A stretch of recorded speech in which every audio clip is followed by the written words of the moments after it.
రుజువు అయిపోయింది, మొత్తం కేసే అయిపోయింది అని చెప్పి సంకల్ గుద్దుకుంటా ఉన్నారు.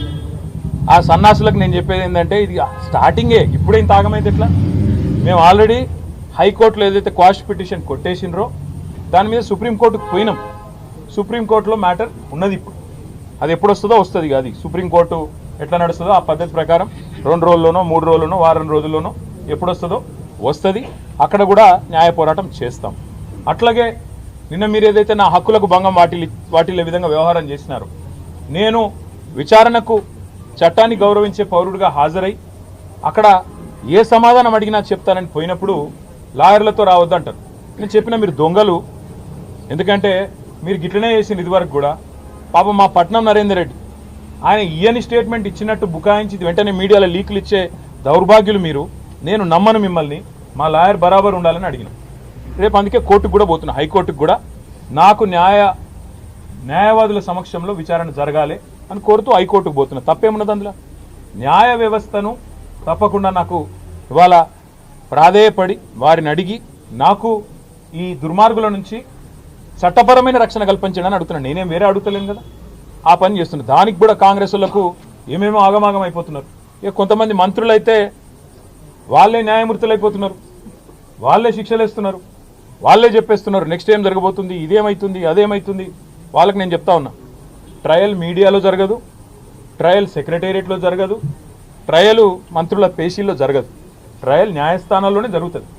గతంలో మీరు ఇట్లాంటివి అనుభవాలు ఎదుర్కొన్నప్పుడు మీరు కూడా కోర్టుకే పోయినారు, మేము కూడా ఇప్పుడు కోర్టుకే పోతున్నాం. దానికి ఇంత గగురుపాటు ఉలికిపాటు ఎందుకో మంత్రులకు నాకు అర్థం కావడం లేదు. మళ్ళా చెప్తా ఉన్నా, అర పైసా అవినీతి కూడా జరగలేదు, రూపాయి అవినీతి కూడా జరగలేదు. మళ్ళీ చెప్తా ఉన్నా, తెలంగాణ కోసం, తెలంగాణ ఇమేజ్ను ఆకాశం అంత ఎత్తుకు తీసుకుపోవడం కోసం, భారతదేశంలో మాత్రమే కాదు ప్రపంచ పటంలో హైదరాబాద్ని ఒక విశ్వనగరంగా ప్రతిష్ఠించడం కోసం తీసుకునే నిర్ణయం తప్ప ఏమీ ఆశించి కానీ మీలాగా ఏదో వెనకాల గూడుపుటాన్ని చేసుకొని చేసిన పని కానే కాదు. ఇక్కడ మొబిలిటీకి కేంద్రంగా భవిష్యత్తులో ఎలక్ట్రిక్ వాహనాలు ఏవైతే వస్తున్నాయో వాటన్నిటికీ ప్రధాన కేంద్రంగా హైదరాబాద్ను తెలంగాణను తీర్చిదిద్దాలనే ఒక ఉత్కృష్టమైన ఆలోచన చేసినాం తప్ప మీలాగా నికృష్టమైన ఆలోచనలు మాకు లేవు. మళ్ళీ చెప్తా ఉన్నాను, మీలాగా దివాలా కోరు పనులు చేయాల్సిన కర్మ మాకు లేదు. 110% మళ్ళీ చెప్తున్నా, మీరు ఏ రకంగా వచ్చినా ఏ విచారణకు రమ్మన్నా నేను వస్తాను.